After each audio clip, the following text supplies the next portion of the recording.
ನಾರಾಯಣಂ ಸುರಗುರುಂ ಜಗದೇಕನಾಥಂ ಭಕ್ತಪ್ರಿಯಂ ಸಕಲಲೋಕನಮಸ್ಕೃತಂಚ ತ್ರೈಗುಣ್ಯವರ್ಜಿತಮಜಂ ವಿಭುಮಾದ್ಯಮೀಶಂ ವಂದೇ ಭವಘ್ನಂ ಅಮರಾಸುರಸಿದ್ಧವಂದ್ಯಂ ನಾರಾಯಣಂ ನಮಸ್ಕೃತ್ಯ ನರಂ ಚೈವ ನರೋತ್ತಮಂ ದೇವೀಂ ಸರಸ್ವತೀಂ ವ್ಯಾಸಂ ತತೋ ಜಯಮುದೀರಯೇತ್.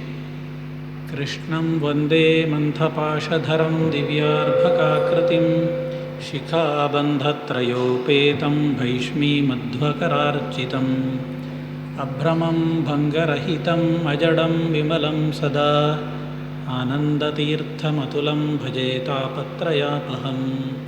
ಕಾಮಧೇನುರ್ಯಥಾ ಪೂರ್ವಂ ಸರ್ವಾಭೀಷ್ಟಫಲಪ್ರದಾ ತಥಾ ಕಲೌ ವಾದಿರಾಜಶ್ರೀಪಾದೋಭೀಷ್ಟದಸ್ಸತಾಂ. ಶ್ರೀ ಗುರುಭ್ಯೋ ನಮಃ. ಎಲ್ರಿಗೂ ವಂದನೆಗಳು. ಈಗಾಗಲೇ 10 ವಾರ ಹೇಳಿದ ಹಾಗೆ ನಾವು ರಾಮಾಯಣದ ಚಿಂತನೆಯನ್ನು ಒಂದು ಹಂತದಲ್ಲಿ ಮುಗಿಸಿದ್ದೇವೆ. ಕಳೆದ ಬಾರಿ ಭೀಮನಕಟ್ಟೆ ಸ್ವಾಮಿಗಳು ಇಲ್ಲಿ ಚಾತುರ್ಮಾಸಿ ಇರುವಾಗ ಪ್ರಾರಂಭ ಮಾಡಿತ್ತು. ಹಾಗೆ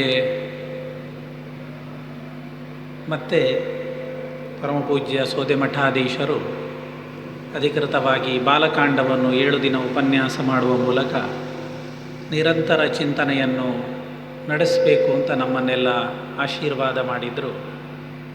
ಅವರ ಅನುಗ್ರಹದ ಶ್ರೀರಕ್ಷೆಯ ಫಲವಾಗಿ ಒಂದು ಹಂತದಲ್ಲಿ ರಾಮಾಯಣವನ್ನು ಮುಗಿಸಿ ಮತ್ತೆ ಮಹಾಭಾರತಕ್ಕೆ ನಾವು ಇವತ್ತಿನ ದಿವಸದಿಂದ ಕಾಲಿಡ್ತಾ ಇದ್ದೇವೆ. ಇವತ್ತಿನ ದಿವಸದಿಂದ ಕಾಲಿಡ್ತಾ ಇದ್ದೇವೆ. ರಾಮಾಯಣಕ್ಕೂ ಮಹಾಭಾರತಕ್ಕೂ ತುಂಬ ಕೇಳೋದಿಲ್ಲ.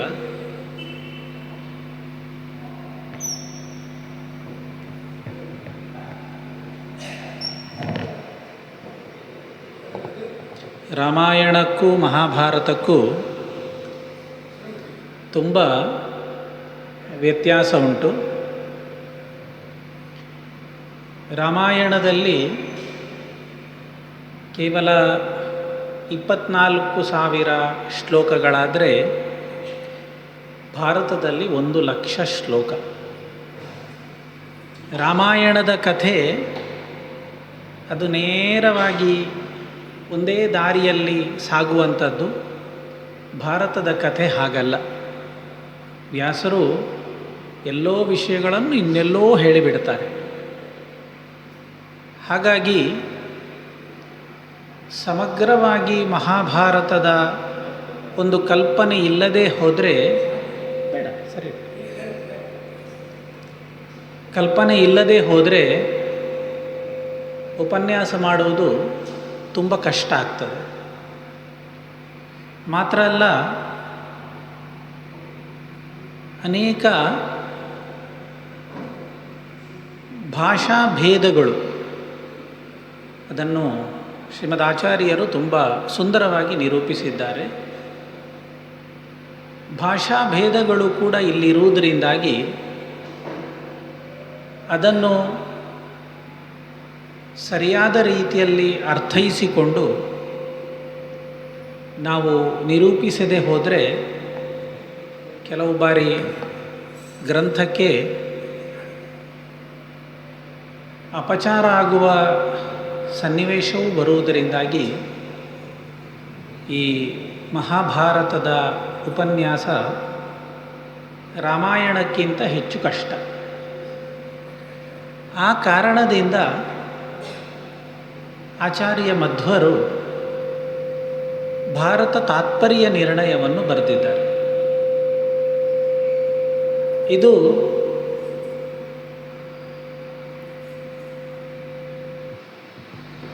ಆಚಾರ್ಯ ಮಧ್ವರೇ ಹೇಳುವ ಪ್ರಕಾರ ದೇಶೇ ದೇಶೇ ತಥಾ ಗ್ರಂಥಾನ್ ದೃಕ್ಷ್ವಾ ಚೈವ ಪೃಥಗ್ವಿಧಾನ್. ಅವರ ಕಾಲದಲ್ಲಿ ದೇಶದಾದ್ಯಂತ ಸಂಚರಿಸಿ ಯಾವ ಯಾವ ಪ್ರದೇಶದಲ್ಲಿ ಏನು ಹಸ್ತಪ್ರತಿಗಳುಂಟು ಅದನ್ನೆಲ್ಲ ಸಂಗ್ರಹಿಸಿ ಅದರಲ್ಲಿರುವಂತಹ ಪಾಠಭೇದಗಳನ್ನೆಲ್ಲ ಗಮನದಲ್ಲಿಟ್ಟುಕೊಂಡು ಇಂತಹ ಒಂದು ನಿರ್ಣಯವನ್ನು ನಾನು ಬರಿತಾ ಇದ್ದೇನೆ ಅಂತ ಆಚಾರ್ಯರು ತಾತ್ಪರ್ಯ ನಿರ್ಣಯದಲ್ಲಿ ಬರೀತಾರೆ. ಇದು ನಡೆದದ್ದು ಈಗ ಸುಮಾರು 800 ವರ್ಷಗಳ ಹಿಂದೆ. ಅದಾಗಿ ಸುಮಾರು 100 ವರ್ಷಗಳ ಹಿಂದೆ ಮಹಾರಾಷ್ಟ್ರದಲ್ಲಿ ಇದ್ದಂತಹ ಒಬ್ಬರು ಅದ್ಭುತ ವ್ಯಕ್ತಿ ವಿ.ಎಸ್. ಸೂಕ್ತಂಕರ್ ಅಂತ ಮಹಾಭಾರತದ ಬಗ್ಗೆ ದೊಡ್ಡ ಸಂಶೋಧನೆಯನ್ನು ಮಾಡಿದರು. ಸುಮಾರು 200 ಜನ ವಿದ್ವಾಂಸರ ಒಂದು ತಂಡವನ್ನು ಕಟ್ಟಿಕೊಂಡು 40-50 ವರ್ಷಗಳವರೆಗೆ ದೇಶದ ಅನೇಕ ಭಾಗಗಳಿಂದ ಸಂಗ್ರಹಿಸಿದ ಮಹಾಭಾರತದ ಪ್ರತಿಗಳನ್ನು ಇಟ್ಟುಕೊಂಡು ಭಾರತದ ಬಗ್ಗೆ ದೊಡ್ಡ ಸಂಶೋಧನೆಯ ಕೆಲಸ ಮಾಡಿದ್ದಾರೆ. The critical edition of Mahabharata ಅಂತ ಆ ಗ್ರಂಥ ಇವತ್ತು ಕೂಡ ಸಿಗ್ತದೆ. ಸುಮಾರು 20 ಚಿಲ್ಲರೆ ವಾಲ್ಯೂಮಲ್ಲಿ ಅದು ಬಿಡುಗಡೆಯಾಗಿದೆ.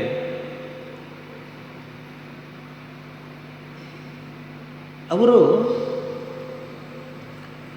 ಅದರಲ್ಲಿ ಪಾಠಭೇದಗಳನ್ನೆಲ್ಲ ನಿರ್ಣಯ ಮಾಡುವಾಗ ಬೇರೆ ಸಂದರ್ಭದಲ್ಲೂ ಕೂಡ ಬರೀತಾರೆ. ವಾದಿರಾಜ ಗುರುಗಳು ಬರೆದಿರುವಂತಹ ಲಕ್ಷಾಲಂಕಾರದ ಪಾಠ ನಮಗೆ ತುಂಬ ಸಹಕಾರಿಯಾಯಿತು ಅಂತ.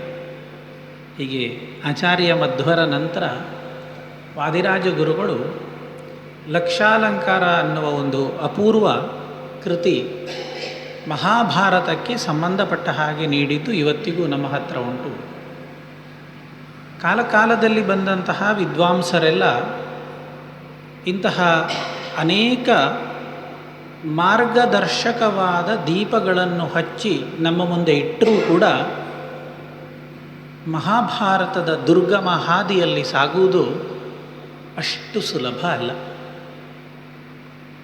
ಪ್ರಾರಂಭದಿಂದ ಶುರು ಹಚ್ಚಿದ್ರೂ ಕೂಡ ಎಲ್ಲ ವಿಷಯದಲ್ಲಿ ಗೊಂದಲಗಳು ಇವತ್ತಿನವರೆಗೂ ಉಳಿದಿದೆ. ಮಂಗಲಾಚರಣೆಯ ಶ್ಲೋಕವೇ ನಾರಾಯಣಂ ಸುರಗುರುಂ ಅನ್ನುವುದು ಅಲ್ಲ ಅನ್ನುವಲ್ಲಿಂದ ಪ್ರಾರಂಭ ಆಗ್ತದೆ. ಮಹಾಭಾರತ ಎಲ್ಲಿಂದ ಪ್ರಾರಂಭ ಆಗ್ತದೆ ಅನ್ನುವುದು ಕೂಡ ಗೊಂದಲದಲ್ಲೇ ಉಂಟು. ಬೇರೆ ಬೇರೆ ವ್ಯಕ್ತಿಗಳು ಅವರದ್ದೇ ಆದಂತಹ ಅಭಿಪ್ರಾಯವನ್ನು ಹೇಳ್ತಾರೆ, ಅದಕ್ಕೆ ಸಾಕ್ಷಿಗಳನ್ನು ಆಧಾರಗಳನ್ನು ಕೊಡ್ತಾರೆ.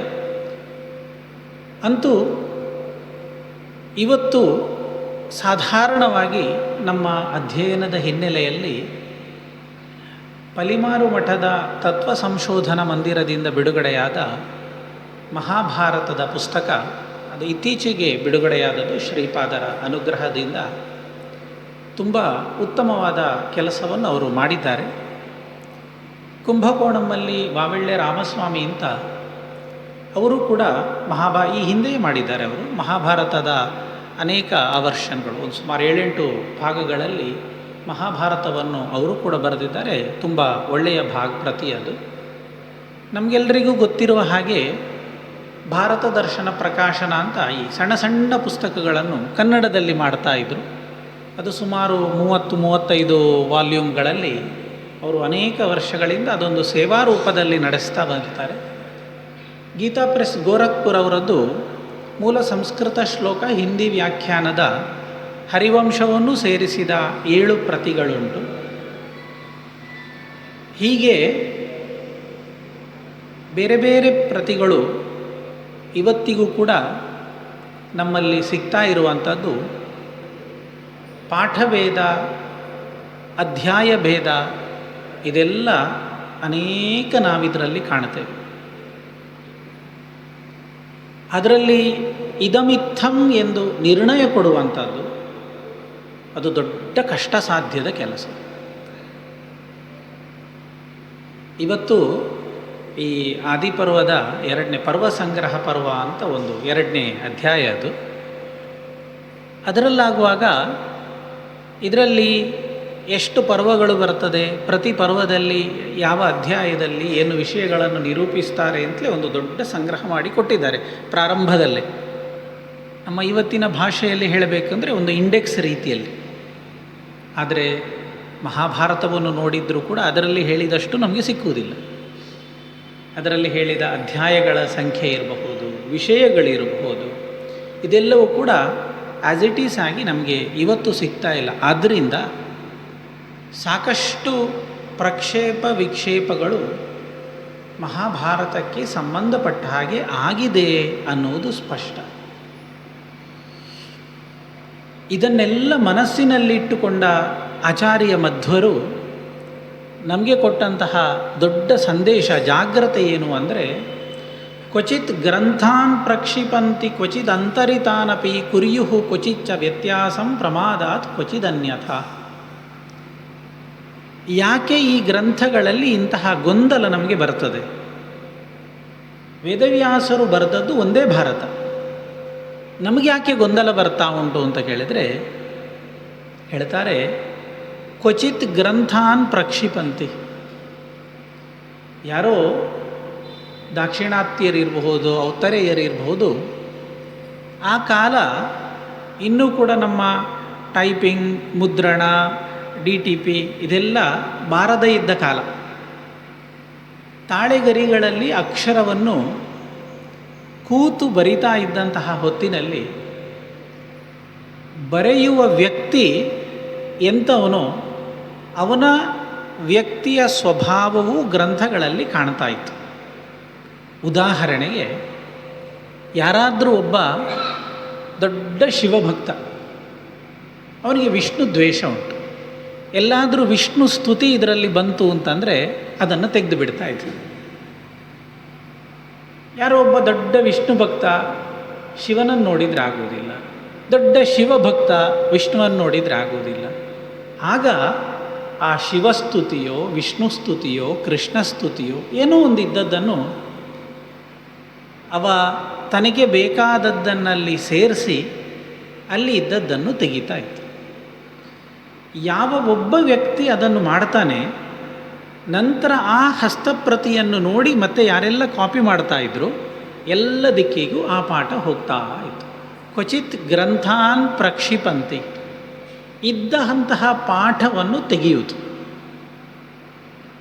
ಇನ್ನು ಕ್ವಚಿದ್ ಅಂತರಿತಾನಪಿ, ಕೆಲವನ್ನು ಸೇರಿಸುವಂಥದ್ದು. ಈ ಪುರಾಣಗಳಲ್ಲಿ ನಾವಿದನ್ನು ನೋಡ್ತೇವೆ.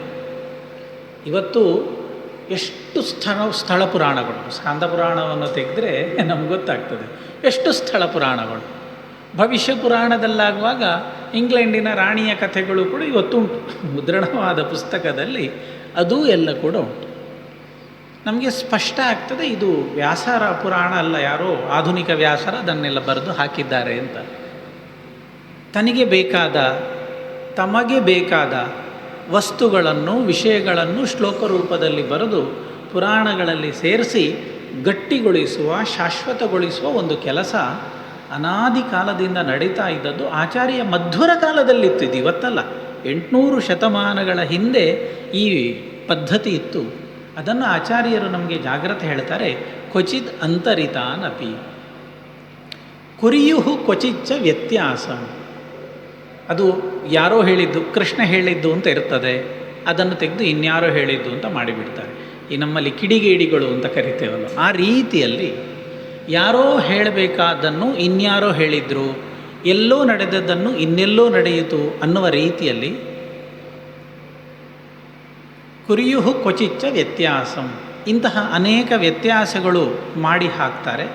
ಅದರ ಜೊತೆಗೆ ಪ್ರಮಾದಾತ್ ಕ್ವಚಿದನ್ಯಥ, ಬೈ ಮಿಸ್ಟೇಕ್. ಪ್ರಮಾದ ಅಂದರೆ ನಾವು ಹೇಳ್ತೇವಲ್ಲ, ಬೈ ಮಿಸ್ಟೇಕ್, ಗೊತ್ತಿಲ್ಲದೆ ಆಗುವಂತಹ ಕೆಲಸಗಳು.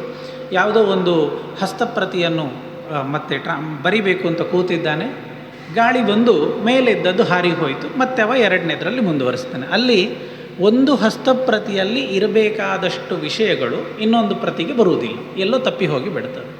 ಇಂತಹ ಅನೇಕ ಗೊತ್ತಿಲ್ಲದೆ ಆಗುವಂತಹ ಅಚಾತುರ್ಯದ ಘಟನೆಗಳು. ಕ್ವಚಿತ್ ಗ್ರಂಥಾನ್ ಪ್ರಕ್ಷಿಪಂತಿ ಕ್ವಚಿತ್ ಅಂತರಿತಾನಪಿ ಕುರ್ಯುಹು ಕ್ವಚಿಚ್ಚ ವ್ಯತ್ಯಾಸಂ ಪ್ರಮಾದಾತ್ ಕ್ವಚಿದನ್ಯಥ.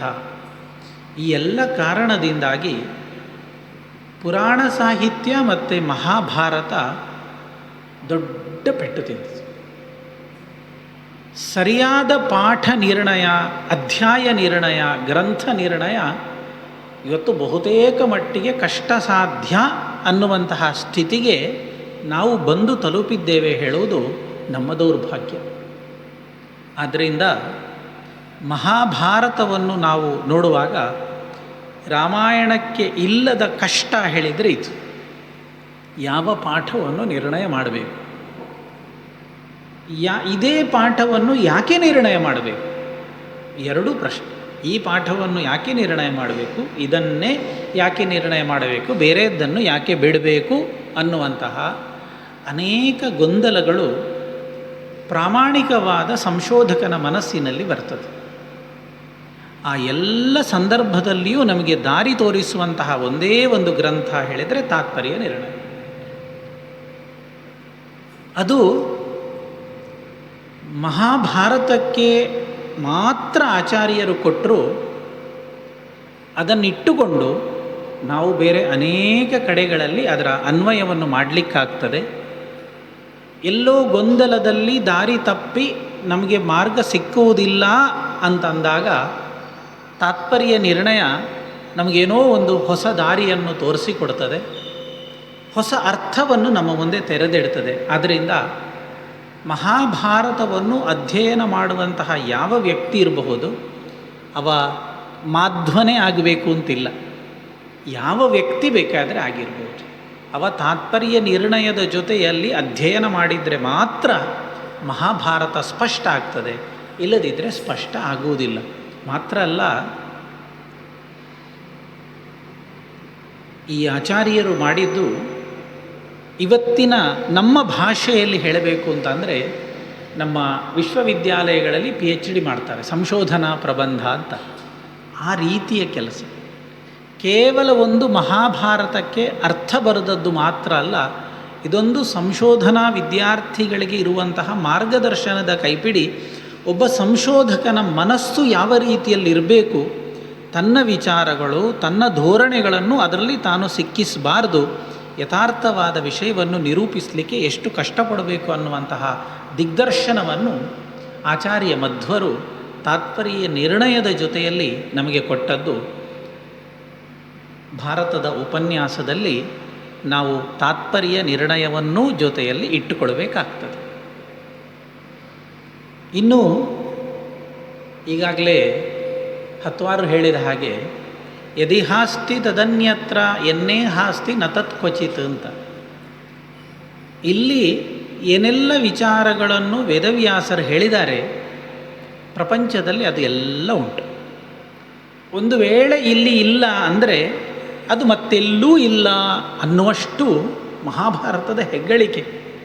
ಎಷ್ಟು ದೊಡ್ಡ ಗೌರವ ನೋಡಿ. ಇಲ್ಲಿ ಒಂದು ವಿಚಾರವನ್ನು ವೇದವ್ಯಾಸರು ಹೇಳಲಿಲ್ಲ ಅಂದರೆ ಮತ್ತೆಲ್ಲೂ ಇಲ್ಲ ಅಂತಲೇ ಅರ್ಥ. ಅದನ್ನು ಕೊಡಬೇಕು ಅಂದರೆ ವೇದವ್ಯಾಸರಿಗೆ 1,00,000 ಶ್ಲೋಕಗಳು ಬೇಕಾಯಿತು.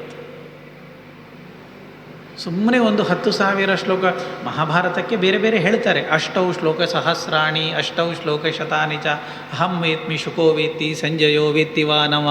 ಇದರಲ್ಲಿ 8,800 ಕೂಟ ಶ್ಲೋಕಗಳುಂಟು.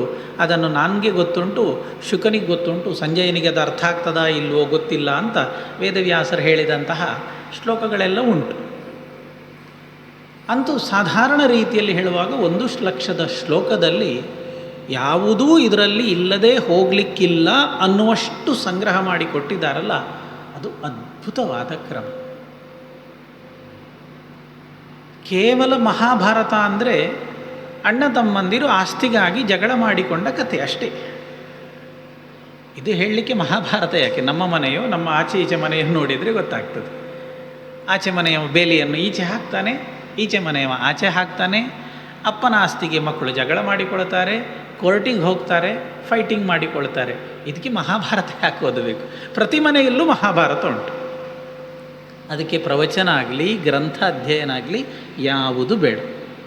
ಆದರೆ ಆ ಕೌರವ ಪಾಂಡವರ ಮಧ್ಯದ ವೈಮನಸ್ಯವನ್ನು ಮಾತ್ರ ಇಟ್ಟುಕೊಂಡು ಆ ಕಾಲದ ಎಲ್ಲ ವ್ಯವಸ್ಥೆಯನ್ನು, ಸಾಮಾಜಿಕ ಪರಿಸ್ಥಿತಿಯನ್ನು, ಕಾನೂನು, ಸಂಸ್ಕೃತಿ, ಧರ್ಮ ವ್ಯವಸ್ಥೆಯನ್ನು ವೇದವ್ಯಾಸರು ಕಟ್ಟಿಕೊಟ್ಟ ಪರಿ ಅನ್ಯಾದೃಶವಾದಂಥದ್ದು.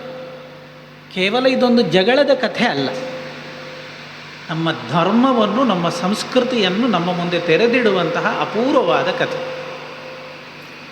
ಸುಮ್ಮನೆ ಕೆಲವು ದೃಷ್ಟಾಂತ ಹೇಳ್ತೇನೆ, ಮುಂದೆ ವಿಸ್ತಾರವಾಗಿ ನೀವು ಅದನ್ನು ಕೇಳುವಾಗ ಬರ್ತದೆ. ನಮ್ಮಲ್ಲಿ ಕಾನೂನು ಉಂಟು, ನ್ಯಾಯ. ಇವತ್ತೆಲ್ಲ ಮಕ್ಕಳು LLB ಓದ್ತಾರೆ, ಲಾ ಓದ್ತಾರೆ, ಪ್ರಾಕ್ಟೀಸ್ ಮಾಡ್ತಾರೆ. ನಮ್ಮ ದೇಶದ ಕಾನೂನು ಅಂತ ಹೇಳಿದರೆ ನಾವೆಲ್ಲರೂ ಅದನ್ನು ಗೌರವಿಸ್ತೇವೆ. ಮಹಾಭಾರತದ ಕಾಲದಲ್ಲೂ ಕಾನೂನಿತ್ತು, ನ್ಯಾಯಾಲಯ ಇತ್ತು, ಧರ್ಮ ಇತ್ತು, ಇವತ್ತೂ ಉಂಟು. ಆದರೆ ಎರಡಕ್ಕೆ ವ್ಯತ್ಯಾಸ ಉಂಟು. ಎರಡು ಘಟನೆಗಳನ್ನು ನಿಮ್ಮ ಮುಂದೆ ಇಡುತ್ತೇನೆ. ಇತ್ತೀಚೆಗೆ ನಡೆದ ಒಂದು ಘಟನೆ. ಕೇರಳದಲ್ಲಿ ಒಬ್ಬ ಬಸ್ಸಿನಲ್ಲಿ ಕೆಲಸ ಮಾಡುವ ಕಂಡಕ್ಟರ್ ಮದುವೆಯಾಗಿ ಸಂಪಾದನೆ ಕಮ್ಮಿ ಅಂತ ಹೆಂಡತಿಯನ್ನು ವಿದೇಶಕ್ಕೆ ಕಳುಹಿಸ್ತಾನೆ. ನರ್ಸಾಗಿ ಅವಳು ಸೇರಿಕೊಳ್ತಾಳೆ. ಇದು ಪೇಪರಲ್ಲೆಲ್ಲ ಬಂದಿತ್ತು, ನೀವು ನೋಡಿರ್ಲಿಕ್ಕೆ ಸಾಕು. ನರ್ಸಾಗಿ ವಿದೇಶಕ್ಕೆ ಹೋಗ್ತಾಳೆ. ಏನೋ ಕಾರಣದಿಂದ ವಿದೇಶಕ್ಕೆ ಹೋದಾಗ ಅಲ್ಲಿ ಇನ್ನೊಬ್ಬ ಪುರುಷನ ಜೊತೆಗೆ ಅವಳ ಸಂಪರ್ಕ ಆಗಿ ಅವನನ್ನು ಮದುವೆಯಾಗಿ ಇವನಿಗೆ ಬೇಡ ಅಂತ ಹೇಳಿ ಅಲ್ಲಿ ಉಳ್ಕೊಳ್ತಾಳೆ. ದುರದೃಷ್ಟ ಅಂದರೆ ಒಂದು ಮಗು ಇರ್ತದೆ, ಪುಟ್ಟ ಮಗು, ಅದನ್ನು ಬಿಟ್ಟುಬಿಡ್ತಾಳೆ. ಈ ಪಾಪ ಬಸ್ಸಿನಲ್ಲಿ ಕೆಲಸ ಮಾಡ್ತಾ ಇದ್ದ ವ್ಯಕ್ತಿ, ಹೆಂಡತಿ ಹೇಗೂ ಹೋದ್ಲು, ಈ ಮಗುವನ್ನಾದರೂ ನೋಡಿಕೊಂಡು ನಾನು ಬದುಕ್ತೇನೆ ಅಂತ ಅನೇಕ ವರ್ಷಗಳಿಂದ ಚೆನ್ನಾಗಿ ಮಗುವನ್ನು ಬೆಳೆಸಿ ದೊಡ್ಡದು ಮಾಡ್ತಾ ಇದ್ದ. ವಿದೇಶದಲ್ಲಿದ್ದ ಆ ಮಹಿಳೆ ಪರಪುರುಷನನ್ನು ಮದುವೆಯಾದವಳಿಗೆ ಏನಾಯಿತು, ಅಲ್ಲಿ ಸಂತಾನ ಆಗುವುದಿಲ್ಲ ಅಂತ ಗೊತ್ತಾಯಿತು. ಅವಳು ಊರಿಗೆ ಬಂದು ಕೋರ್ಟಿಗೆ ಅರ್ಜಿ ಹಾಕ್ತಾಳೆ, ನನ್ನ ಮಗು ಅವನ ಹತ್ರ ಉಂಟು, ನನಗೆ ಬಿಟ್ಟು ಕೊಡಿಸಬೇಕು ಅಂತ.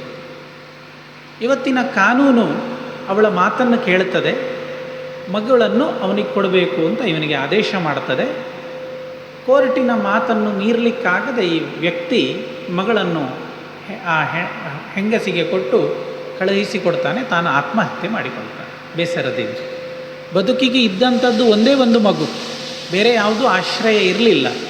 ಈ ಕಾನೂನು ಅದನ್ನೂ ನನ್ನಿಂದ ಕಿತ್ತುಕೊಂಡಿತು ಅನ್ನುವ ದುಃಖದಲ್ಲಿ, ಬೇಸರದಲ್ಲಿ ಹೆಂಡತಿ ಹೇಗೂ ಹೋದ್ಲು, ಮಗುವನ ಜೊತೆನಲ್ಲಾದರೂ ಸಂತೋಷದಲ್ಲಿ ಇರ್ತೇನೆ ಅಂದರೆ ಅದಕ್ಕೂ ಅವಕಾಶ ಸಿಗಲಿಲ್ಲ ಅಂತ ಆತ್ಮಹತ್ಯೆ ಮಾಡಿಕೊಂಡ ಅಂತ ಇತ್ತೀಚೆಗೆ ನೀವು ನೋಡಿರ್ಲಿಕ್ಕೆ ಸಾಕು ಬಂದಂತಹ ಕತೆ.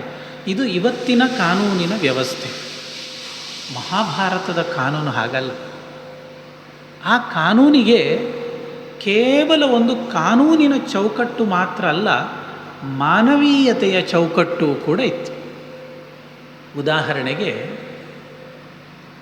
ಆ ಕಾಲದಲ್ಲಿ ಒಬ್ಬಳು ಗರ್ಭಿಣಿ ಹೆಂಗಸು ವೈದ್ಯರ ಹತ್ರ ಹೋಗಬೇಕು. ದಾರಿಯಲ್ಲಿ ನದಿಯನ್ನು ದಾಟಿ ಹೋಗಬೇಕು ಅಂತಾದರೆ ಸಣ್ಣ, ನಾವು ದೋಣಿ ಅಂತ ಕರಿತೇವೆ, ದೋಣಿಯೋ ಸಣ್ಣ ಹಡಗಿನ ರೀತಿಯಲ್ಲಿ ಅದರಲ್ಲಿ ಕೂತು ಡಾಕ್ಟ್ರ್ ಹತ್ರ ಹೋಗಬೇಕು. ದಾಟಬೇಕು ಅಂತಾದರೆ ಅವನಿಗೆ ಹಣ ಕೊಡಬೇಕು. ಹಣ ಕೊಡದೆ ಅವ ಕರ್ಕೊಂಡು ಹೋಗೋದಿಲ್ಲ. ಹೇಗೆ ಹಣ ಕೊಡಬೇಕು ಕೇಳಿದರೆ, ಗರ್ಭಿಣಿಯಾದ ಹೆಂಗಸು ದೋಣಿಯನ್ನು ದಾಟಿ ವೈದ್ಯರ ಹತ್ರ ಹೋಗಬೇಕು ಅಂತಾದರೆ ಅವಳಿಗೆ ಫ್ರೀ, ಅವಳಿಗೆ ಹಣ ತಗೊಳ್ಳಿಕ್ಕಿಲ್ಲ. ಅವಳನ್ನು ನೋಡಿಕೊಳ್ಳಿಕ್ಕೆ ಸಹಾಯಕ್ಕೆ ಒಬ್ಬರು ಬಂದಿರ್ತಾರಲ್ಲ, ಅವರಿಗೆ ಹಾಫ್ ಚಾರ್ಜ್, ಅವ್ರ ಹತ್ರ ಫುಲ್ ತಗೊಳ್ಳಿಕ್ಕಿಲ್ಲ. ಇದು ಮಾನವೀಯತೆ.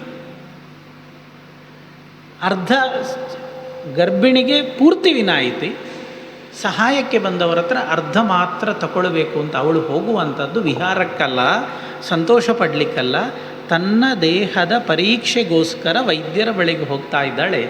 ಆದ್ದರಿಂದ ಅವಳ ಹತ್ರ ಎಲ್ಲರತ್ರವೂ ತಗೊಂಡ ರೀತಿಯಲ್ಲಿ ಹಣ ತಗೊಳ್ಬೇಡಿ ಅಂತ ಆ ಕಾಲದ ಕಾನೂನು ನಿರ್ಣಯ ಮಾಡಿತ್ತು. ಒಬ್ಬ ರೈತ ಹೊಲದಲ್ಲಿ ಎತ್ತುಗಳನ್ನು ಕಟ್ಟಿ ಉಳುಮೆ ಮಾಡಿ ಜೀವನ ಮಾಡ್ತಾ ಇರ್ತಾನೆ. ಯಾರೋ ಒಬ್ಬರು ಕಳ್ಳರು ಬಂದು ಅವನ ಎತ್ತನ್ನು ಕದ್ದುಕೊಳ್ತಾರೆ ಅಂತ ಇಟ್ಟುಕೊಳ್ಳಿ. ಅವ ಏನು ಮಾಡಬೇಕು?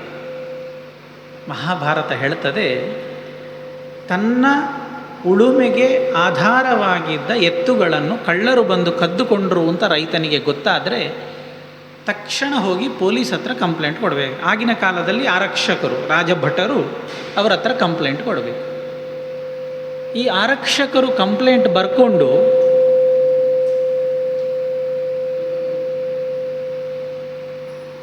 ಸ್ವಲ್ಪ ವಾಲ್ಯೂಮ್ ಕಮ್ಮಿ. ಈ ಆರಕ್ಷಕರು ಕಂಪ್ಲೇಂಟನ್ನು ಬರೆದುಕೊಂಡು ಆಯಿತು ನಾವು ತನಿಖೆ ಮಾಡ್ತೇವೆ ಅಂತ ಅವನನ್ನು ಹಿಂದೆ ಕಳಿಸೋದಲ್ಲ. ಅವನ ಕಂಪ್ಲೇಂಟ್ ಬರ್ಕೊಂಡು ರಾಜನ ಬೊಕ್ಕಸದಿಂದ 2 ಎತ್ತುಗಳನ್ನು ತಕ್ಷಣ ಅವನಿಗೆ ಕೊಡಬೇಕು. ಯಾಕೆ? ಅವ ಕೃಷಿಕ. ಅವ ಮಾಡುವ ಕೃಷಿಯ ಯಾವ ಕೆಲಸಗಳೂ ಕೂಡ ನಿಲ್ಲಬಾರ್ದು. ತಕ್ಷಣ ರಾಜನ ಬೊಕ್ಕಸದಿಂದ 2 ಎತ್ತುಗಳನ್ನು ಅವನಿಗೆ ಕೊಟ್ಟು ಕಳೆದು ಹೋದ ಎತ್ತುಗಳನ್ನು ಹುಡುಕಬೇಕು. ಅದು ಸಿಕ್ಕಿದ ನಂತರ ಅವನದ್ದಾದದ್ದನ್ನು ಅವನಿಗೆ ಕೊಟ್ಟು ರಾಜನ ಬೊಕ್ಕಸಕ್ಕೆ ಮತ್ತೆ ಅಲ್ಲಿಂದ ತಂದದ್ದನ್ನು ಹಿಂದೆ ಸೇರಿಸಬೇಕು. ಇದು ಕಾನೂನಿನ ಜೊತೆಯಲ್ಲಿ ಮಾನವೀಯತೆ ಅನ್ನುವುದು ಮಹಾಭಾರತ ಕಾಲದಲ್ಲಿ ಇದ್ದದ್ದು. ಇಂತಹ ಒಂದು 100 ಘಟನೆಗಳುಂಟು ನಿಮ್ಮ ಜೊತೆ ಹಂಚಿಕೊಳ್ಳುವುದಾದರೆ. ಆದ್ದರಿಂದ ಮಹಾಭಾರತ ಕೇವಲ ಅಣ್ಣ ತಮ್ಮಂದಿರ ಜಗಳ ಅಲ್ಲ. ಅದನ್ನು ಇಟ್ಟುಕೊಂಡು ಅದರ ಜೊತೆಯಲ್ಲಿ ವೇದವ್ಯಾಸರು ಕಟ್ಟಿಕೊಟ್ಟಂತಹ ಇಂತಹ ಅಪೂರ್ವ ವಿಷಯಗಳು. ರಾಜನೀತಿ ಭೀಷ್ಮರ ಕೈಯಿಂದ ಒಂದು ಉಪದೇಶ ಮಾಡಿಸ್ತಾರೆ. ಎಷ್ಟು ಅದ್ಭುತ ಭಾಗಗಳು. ದುರ್ಯೋಧನನಿಗೆ ರಾಜ್ಯ ಸಿಕ್ಕಿದಾಗ ಶಕುನಿ ಕಣಿಂಕ ಅನ್ನುವಂತಹ ಒಬ್ಬ ವ್ಯಕ್ತಿಯ ಮೂಲಕವಾಗಿ ನನಗೆ ಕಣಿಂಕ ನೀತಿ ಕಣಿಂಕ ಉಪದೇಶ ಅಂತ ಉಂಟು, ಬರ್ತದೆ. ಅದು ಮಾಡಿಸುವಂಥದ್ದು ಎಷ್ಟು ಕುತಂತ್ರ. ಇವತ್ತಿನ ರಾಜಕೀಯದಲ್ಲಿ ಏನೆಲ್ಲ ನಡೀತದೆ ಅದಕ್ಕೆಲ್ಲ ಮೂಲ ತಳಹದಿ ಮಹಾಭಾರತ ಅಂತ ಹೇಳ್ಬೋದು. ಅಂತಹ ವಿಷಯಗಳನ್ನೆಲ್ಲ ಕಣಿಂಕನ ಮೂಲಕವಾಗಿ ಉಪದೇಶ ಮಾಡಿಸ್ತಾರೆ. ವಿದುರನ ಮೂಲಕವಾಗಿ ಧರ್ಮರಾಜನಿಗೆ ವಿದುರ ನೀತಿ ಅಂತ ಪ್ರಸಿದ್ಧವಾದ ಭಾಗ ಅದು ಉಪದೇಶ ಮಾಡ್ತಾರೆ. ಆದ್ದರಿಂದ ಮಹಾಭಾರತ ಅಂದರೆ ಕೇವಲ ಅಣ್ಣ ತಮ್ಮಂದಿರ ಜಗಳದ ಕಥೆ ಅಲ್ಲ, ನಮ್ಮ ಇಡೀ ದೇಶದ ಸಂಸ್ಕೃತಿಯ ವಿಶ್ವರೂಪದ ಸಾಕ್ಷಿಯಾಗಿರುವಂಥದ್ದು ಮಹಾಭಾರತ. ಈ ಕಾರಣದಿಂದ ಹತ್ವಾರ ಹೇಳಿದೆ, ಯದಿಹಾಸ್ತಿ ತದನ್ಯತ್ರ ಎನ್ನೇ ಹಾಸ್ತಿ ನ ತತ್ ಕ್ವಚಿತ್. ಇಲ್ಲಿ ಇಲ್ಲದೆ ಹೋದರೆ ಮತ್ತೆಲ್ಲಿಯೂ ಅದು ಇರಲಿಕ್ಕೆ ಸಾಧ್ಯ ಇಲ್ಲ. ಇಂತಹ ಮಹಾಭಾರತವನ್ನು ಯಾರ್ಯಾರು ಏನೇನು ಹೇಳ್ತಾರೆ ಅದು ಮಹಾಭಾರತವೇ ಹೇಳಿದೆ. ಕೆಲವರು ನಿಮ್ಮ ಹಾಗೆ ಹೇಳ್ತಾರೆ ಅದೆಂಥ ಜಗಳ ಅಂತ. ಇವತ್ತಿಗೂ ನಮ್ಮಲ್ಲಿ ಅನೇಕ ಕಡೆಗಳಲ್ಲಿ ಒಂದು ಅಪನಂಬಿಕೆ ಉಂಟು. ಮನೆಯಲ್ಲಿ ಮಹಾಭಾರತ ಪುಸ್ತಕ ಇದ್ದರೆ ಅಣ್ಣ ತಮ್ಮಂದಿರಿಗೆ ಜಗಳ ಆಗ್ತದೆ, ಮನೆಯಲ್ಲಿ ಜಗಳ ಆಗ್ತದೆ ಅಂತ. ಅಲ್ಲ, ಮಹಾಭಾರತ ಇಲ್ಲದ ಮನೆಯಲ್ಲೂ ಜಗಳ ಆಗ್ತದೆ, ಅದೇನು ನಿಂತದ್ದಲ್ಲ. ಹಾಗೆ ಅಂತ ಮಹಾಭಾರತ ಪುಸ್ತಕವನ್ನು ತಗೊಂಡೋಗಿ ರದ್ದಿಗೆ ಹಾಕೋದು, ದೇವಸ್ಥಾನಕ್ಕೆ ಕೊಡೋದು, ಲೈಬ್ರರಿಗೆ ಕೊಡೋದು ಮಾಡ್ತಾ ಇದ್ದಾರೆ. ಎಲ್ಲಿ ಮಹಾಭಾರತದ ಪ್ರವಚನ ಆಗ್ತದೆ ಅಲ್ಲಿ ಗಲಾಟೆ ಆಗ್ತದೆ, ಅಣ್ಣ ತಮ್ಮಂದಿರಿಗೆ ಜಗಳ ಹಚ್ಚಿಕೊಳ್ತಾರೆ ಅನ್ನುವಂತಹ ಕೆಲವು ನಂಬಿಕೆ ಅಲ್ಲ, ಅಪನಂಬಿಕೆ ಇವತ್ತು ಕೂಡ ಅನೇಕ ಕಡೆಗಳಲ್ಲುಂಟು. ಮಹಾಭಾರತ ಅದರ ಬಗ್ಗೆ ತನ್ನ ಬಗ್ಗೆ ಹೇಳಿಕೊಳ್ತದೆ. ಮನ್ವಾದಿ ಕೇಚಿದ್ ಬ್ರುವತೆ ಆಸ್ತಿಕಾದಿ ತಥಾಪರೆ ತಥೋಪರಿಜರಾದ್ಯನ್ಯೇ ಭಾರತಂ ಪರಿಚಕ್ಷತೆ. ಮಹಾಭಾರತದ ಬಗ್ಗೆ ಏನು ಹೇಳ್ತಾರೆ, ಯಾವ ರೀತಿಯ ಇದಕ್ಕೆ ಅರ್ಥ ವ್ಯತ್ಯಾಸಗಳುಂಟು, ಅರ್ಥ ವಿನ್ಯಾಸಗಳುಂಟು ಅಂತಂದರೆ 3 ರೀತಿಯಾದ ಅರ್ಥಗಳಿದಕ್ಕುಂಟು ಹೇಳ್ತಾರೆ. ಮನ್ವಾದಿ ಕೇಚಿದ್ ಬ್ರುವತೆ ಆಸ್ತಿಕಾದಿ ತಥಾಪರೆ ತಥೋಪರಿಚರಾದ್ಯನ್ಯೇ ಭಾರತಂ ಪರಿಚಕ್ಷತೆ. ಏನು ಆಸ್ತಿಕಾದಿ ತಥಾಪರೆ ಅಂದರೆ ಇದೊಂದು ಹಿಸ್ಟಾರಿಕಲ್ ಇವೆಂಟ್. ಆಸ್ತಿಕಾದ್ರೆ ಹಿಂದಿನ ಕಾಲದಲ್ಲಿ ಆಗಿ ಹೋದ ರಾಜರ ಕಥೆ ಅಂತ. ಸತ್ಯ ಅದು. ಅನೇಕ ರಾಜ ಮಹಾರಾಜರ ಕಥೆಯನ್ನು ಮಹಾಭಾರತ ನಮ್ಮ ಮುಂದೆ ನಿರೂಪಿಸ್ತದೆ. ಮಹಾಭಾರತದ ಯುದ್ಧ ಆಗುವಾಗಲೇ ಸುಮಾರು ಹತ್ರ 6-7 ಜನರೇಷನ್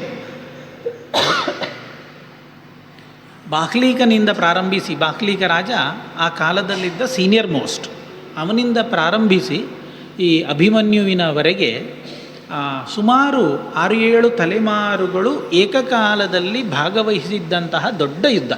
ಇವತ್ತಿನ ಭಾಷೆಯಲ್ಲಿ ಹೇಳಬೇಕು ಅಂದರೆ ವರ್ಲ್ಡ್ ವಾರ್. ಹಾಗಾಗಿ ಇದನ್ನು ಅನೇಕ ಜನ ಮನ್ವಾದಿ ಕೇಚಿದ್ರು, ಆಸ್ತಿಕಾದಿ ತಥಾಪರೆ. ಕೆಲವರು ಹೇಳ್ತಾರೆ ಮನ್ವಾದಿ ಕೇಚಿದ್ ಬ್ರುವತೆ ಅಂದರೆ ಇದು ಮನನದಿಂದ ಸಾಧನೆ ಮಾಡಿ ತಿಳ್ಕೊಳ್ಬೇಕಾದ ಮೌಲ್ಯಗಳನ್ನು ಪ್ರತಿಪಾದಿಸುವಂತಹ ಗ್ರಂಥ ಅಂತ. ಧರ್ಮರಾಜ ಒಂದು ಮೌಲ್ಯವನ್ನು ಪ್ರತಿಪಾದಿಸ್ತಾನೆ, ಭೀಮಸೇನ ಒಂದು ಮೌಲ್ಯ, ಅರ್ಜುನ, ನಕುಲ, ಸಹದೇವ, ದ್ರೌಪದಿ ಇತ್ಯಾದಿ ಬರುವಂತಹ ಪಾತ್ರಗಳು ಒಂದೊಂದು ಮೌಲ್ಯವನ್ನು ನಿರೂಪಿಸ್ತಾರೆ. ಆ ಮೌಲ್ಯಗಳನ್ನು ತಿಳಿದುಕೊಂಡು ತಮ್ಮ ಬದುಕಿನಲ್ಲಿ ಅನ್ವಯಿಸಿಕೊಂಡು ಬದುಕಬೇಕಾದ ಗ್ರಂಥ ಅಂತ ಮನ್ವಾದಿ ಕೇಚಿತ್ ಧ್ರುವತೆ ಕೆಲವರು ಹೇಳ್ತಾರೆ ಅಂತ ಇನ್ನೊಂದು ಅರ್ಥ. ಇದೆಲ್ಲವನ್ನು ದಾಟಿ ತಥೋಪರಿಚರಾದ್ಯನ್ನೇ, ಇದು ದೇವಾನುದೇವತೆಗಳ ವಿಷಯವನ್ನೇ ಹೇಳುವಂತಹ ಗ್ರಂಥ, ಇದು ಸಾಮಾನ್ಯ ಮನುಷ್ಯರಿಗೆ ಹೇಳಿದ್ದಲ್ಲ ಅನ್ನುವಂಥದ್ದು ಇನ್ನೊಂದು ಅರ್ಥವು ಕೂಡ ಇದಕ್ಕಿರುವುದರಿಂದಾಗಿ ಭಾರತಂ ಪರಿಚಕ್ಷತೆ. ಇದನ್ನೇ ಒಂದು ಕಡೆ ಹೇಳ್ತಾರೆ ಆಚಾರ್ಯರು, ಬ್ರಹ್ಮಾಪಿ ತನ್ನ ಜಾನಾತಿ ಈಶತ್ ಸರ್ವೋಪಿ ಜಾನತೆ. ಸಾಕ್ಷಾತ್ ಚತುರ್ಮುಖನಿಗೂ ಕೂಡ ಮಹಾಭಾರತ ಎಲ್ಲ ಅರ್ಥ ಆಗುವುದಿಲ್ಲ, ನಿಮಗೆಲ್ಲ ಸ್ವಲ್ಪ ಸ್ವಲ್ಪ ಎಲ್ರಿಗೂ ಕೂಡ ಅರ್ಥ ಆಗ್ತದೆ. ಯಾವುದೋ ಒಂದು ಶ್ಲೋಕ, ಯಾವುದೋ ಒಂದು ಕತೆ, ನಾನು ಮಹಾಭಾರತ ಕೇಳಿದ್ದೇನೆ, ನಾನು ಮಹಾಭಾರತ ಪ್ರವಚನ ಮಾಡಿದ್ದೇನೆ ಅಂತ ಹೇಳಲಿಕ್ಕೆ ನಮಗೂ ಗೊತ್ತಾಗ್ತದೆ. ಆದರೆ ಆಚಾರ್ಯರು ಹೇಳ್ತಾರೆ ಚತುರ್ಮುಖ ಬ್ರಹ್ಮನಿಗೂ ಇದು ಪೂರ್ತಿಯಾಗಿ ಅರ್ಥ ಆಗುವಂಥದ್ದಲ್ಲ. ಅದರಿಂದ ಸ್ವಲ್ಪ ಸಮಾಧಾನ ಆಯಿತು. ಅವನಿಗೇ ಅರ್ಥ ಆಗಲಿಲ್ಲ ಅಂದರೆ ನಮ್ಮ ದುರವಸ್ಥೆ ಏನಾಗಬೇಕು. ಆದ್ದರಿಂದ ಏನಾದರೂ ಹೆಚ್ಚು ಕಡಿಮೆಗಳಾದರೂ ಕೂಡ ನಮಗೆ ಹೇಳಲಿಕ್ಕೆ ಒಂದು ದೊಡ್ಡ ಬಲವನ್ನು ಆಚಾರ್ಯ ಮಧ್ವರು ಕೊಟ್ಟರು. ಇದರ ಜೊತೆಗೆ ಬರುವಂತಹ ಇನ್ನೊಂದು ಸಂಶಯಗಳೇನು ಅಂದರೆ, ಇಷ್ಟೆಲ್ಲ ಶಾಂತಿಯನ್ನು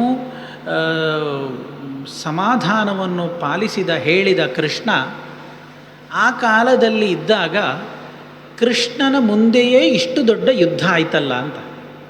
ಕೃಷ್ಣ ಯಾಕೆ ಯುದ್ಧ ಆಗ್ಲಿಕ್ಕೆ ಬಿಟ್ಟ? ಮಹಾಭಾರತ ಯುದ್ಧಕ್ಕೆ ಕಾರಣ ಯಾರು? ಈ ಯುದ್ಧವನ್ನು ನಿಲ್ಲಿಸ್ಬೋದಿತ್ತಲ್ಲ. ನೀವು ದೇವರು ಅಂತ ಹೇಳ್ತೀರಿ, ಶಾಂತಿ ರಕ್ಷಕ ಅಂತ ಹೇಳ್ತೀರಿ, ಅಂತಹ ದೇವರು ಇದ್ದ ಕಾಲದಲ್ಲೇ ಇದು ನಡೆಯಿತು ಅಂತಾದರೆ ಇಷ್ಟು ದೊಡ್ಡ ಯುದ್ಧವನ್ನು ಯಾಕೆ ನಿಲ್ಲಿಸಲಿಕ್ಕಾಗಲಿಲ್ಲ?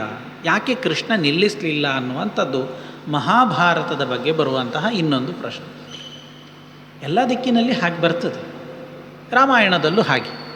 ಯಾಕೆ ಎಷ್ಟೆಲ್ಲ ಆಗಬೇಕಿತ್ತು? ಪ್ರಾರಂಭದಲ್ಲಿ ಬಾಲಕಾಂಡದಲ್ಲಿ ಆ ಮಂಥರೆಗೆ ಒಂದು ದೇವರು ಒಳ್ಳೆ ಬುದ್ಧಿ ಕೊಡ್ತಿದ್ರೆ ಬಾಲಕಾಂಡದಲ್ಲಿ ರಾಮಾಯಣ ಕಥೆ ಮುಗಿಯಿತು. ಮತ್ತು ಅಯೋಧ್ಯ ಕಾಂಡವೂ ಇಲ್ಲ, ಯುದ್ಧ ಕಾಂಡವೂ ಇಲ್ಲ, ಏನೂ ಇಲ್ಲ. ರಾಮನಿಗೆ ಮದುವೆ ಆಯಿತು, ಸೀತಾದೇವಿಯ ಜೊತೆಗೆ ಸಂತೋಷದಲ್ಲಿದ್ದ ಮಂಥರೆಗೆ ಒಂದು ಸಣ್ಣ ಒಳ್ಳೆ ಬುದ್ಧಿಯನ್ನು ಕೊಡ್ತಿದ್ರೆ ಸಾಕು. ಹಾಗೆ ಕೃಷ್ಣ ಮನಸ್ಸು ಮಾಡ್ತಾ ಇದ್ದರೆ ಮಹಾಭಾರತ ಯುದ್ಧವನ್ನು ನಿಲ್ಲಿಸಬಹುದಿತ್ತ? ಮಹಾಭಾರತ ಯುದ್ಧಕ್ಕೆ ಯಾರು ಕಾರಣ ಅನ್ನುವ ಒಂದು ದೊಡ್ಡ ಪ್ರಶ್ನೆಯನ್ನು ಅನೇಕ ಸಂಶೋಧಕರು ಅನೇಕ ಬಾರಿ ಎತ್ತಿ ಬೇರೆ ಬೇರೆ ರೀತಿಯ ಉತ್ತರಗಳನ್ನು ಕೊಟ್ಟಿದ್ದಾರೆ. ಅದಕ್ಕೆ ಎಲ್ಲವನ್ನು ನೋಡಿದಾಗ ಸಿಕ್ಕುವಂತಹ ಉತ್ತರಗಳು 2-3. ಒಂದು, ಮಹಾಭಾರತ ಯುದ್ಧಕ್ಕೆ ಮೂಲ ಕಾರಣ ಹೇಳಿದರೆ ಧೃತರಾಷ್ಟ್ರ.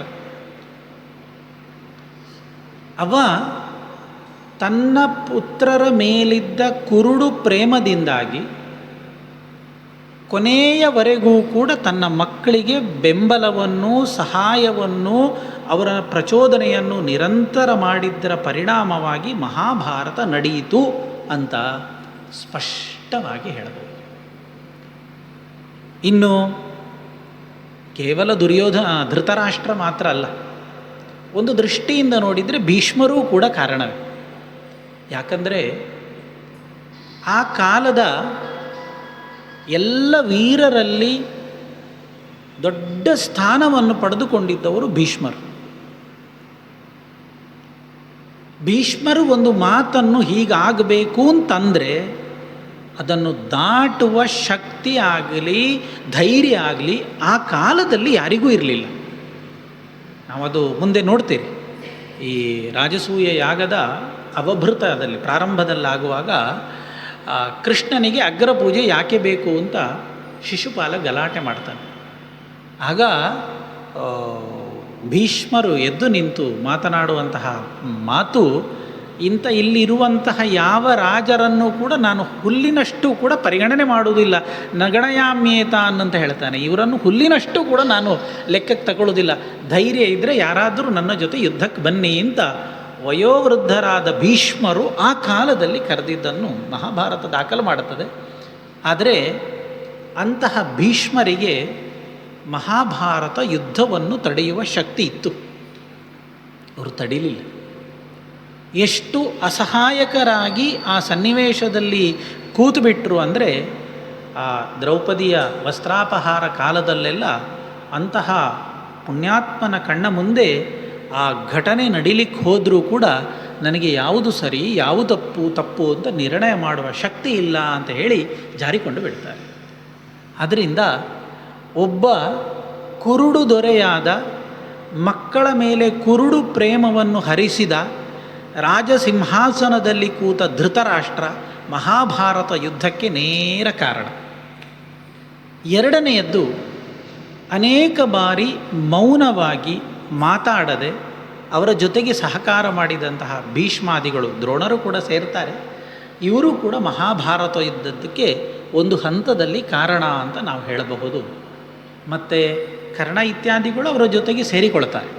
ಯಾವಾಗ ದ್ರೌಪದಿಯ ಸ್ವಯಂವರ ಆಗ್ತದೆ, ಸ್ವಯಂವರ ಆದಾಗ ದ್ರೌಪದಿಯ ಸಹೋದರ ಧೃಷ್ಟದ್ಯುಮ್ನ ಎಲ್ಲ ಬಂದಂತಹ ರಾಜ ಮಹಾರಾಜರ ಪರಿಚಯವನ್ನು ದ್ರೌಪದಿಗೆ ಮಾಡಿಸ್ತಾ ಇರ್ತಾರೆ.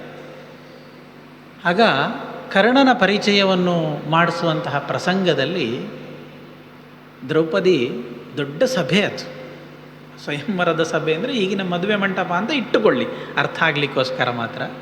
ಅಷ್ಟು ಸಂಭ್ರಮದಿಂದ ತಯಾರು ಮಾಡಿದಂತಹ ದೊಡ್ಡ ರಾಜಾದಿರಾಜರು ವೀರಾಧಿವೀರರೆಲ್ಲ ಬಂದಂತಹ ಸಭೆಯಲ್ಲಿ ಇಂತಹ ಸೂತಪುತ್ರನನ್ನು ನಾನು ಮದುವೆಯಾಗುವುದಿಲ್ಲ ಅಂತ ದ್ರೌಪದಿ ಗಟ್ಟಿಯಾಗಿ ಹೇಳ್ತಾಳೆ. ಜಗಾದೊಚ್ಚೈಹಿ ಗಟ್ಟಿಯಾಗಿ ಹೇಳಿರ್ತಾಳೆ. ಅಷ್ಟು ಜನರ ಮುಂದೆ ಕರ್ಣನಿಗೆ ದ್ರೌಪದಿಯಿಂದ ದೊಡ್ಡ ಅಪಮಾನ ಆಗ್ತದೆ. ಅದಕ್ಕೆ ಸೇಡು ತೀರಿಸಿಕೊಳ್ಳಬೇಕು ಅಂತ ಕರ್ಣ ಅವತ್ತಿನಿಂದ ನಿಶ್ಚಯ ಮಾಡಿ ಕಾಯ್ತಾ ಇದ್ದ.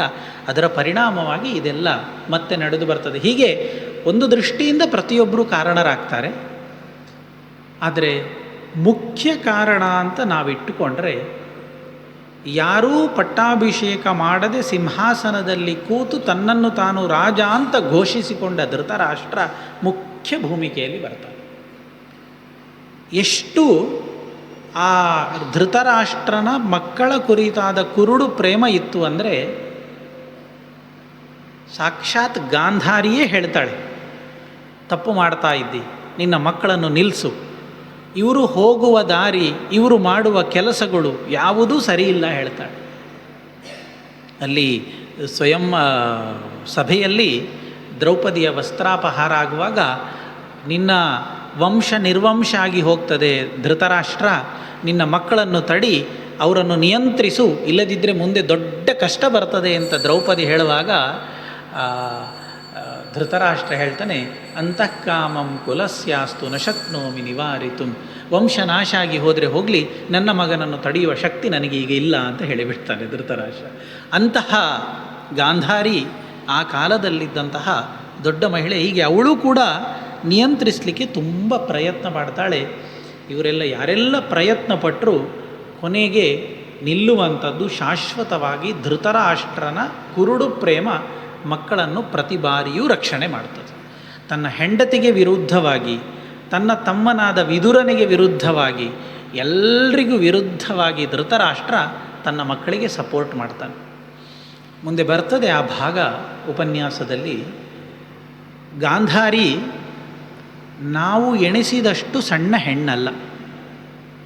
ಎಷ್ಟು ದೊಡ್ಡ ಗುಣಗಳಿತ್ತು ಅಂತಂದರೆ, ಮಹಾಭಾರತದ 18 ದಿನದ ಯುದ್ಧದಲ್ಲಿಯೂ ಬೆಳಗ್ಗೆ ಯುದ್ಧ ಪ್ರಾರಂಭ ಆಗುವ ಹೊತ್ತಿಗೆ ದುರ್ಯೋಧನ ಬಂದು ತಾಯಿಯ ಕಾಲಿಗೆ ಬಿದ್ದು ನಮಸ್ಕಾರ ಮಾಡಿ ಹೋಗ್ತಾ ಇದ್ದಂತೆ.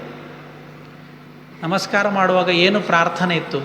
ಅಮ್ಮ ಆಶೀರ್ವಾದ ಮಾಡು, ಏನು ನನಗೊಂದು ಪಂಚಾಕ್ಷರ ಮಂತ್ರ ಉಪದೇಶ ಮಾಡಿ ಆಶೀರ್ವಾದ ಮಾಡು.